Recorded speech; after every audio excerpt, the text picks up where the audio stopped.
Hi everyone. The fifth basic thing you need to know about HIV infection is that HIV can be prevented. It's simply with the acronym A, B, and C. A for abstinence, B to be faithful, C the use of condom during intercourse. However, there are other preventive measures that you also need to take. One, the proper use of sharp objects is also preventive. The use of syringes, needles, and it should be a single use. Then the method of disposal is also important. Two, sterilization of medical equipment is also preventive.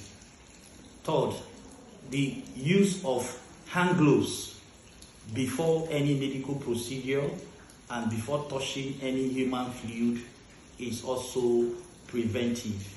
Screening of blood before transfusion is important.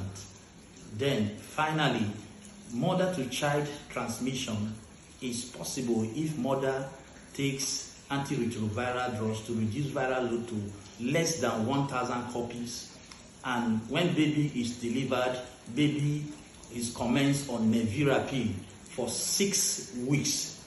Thank you. Meet you on Health Tips.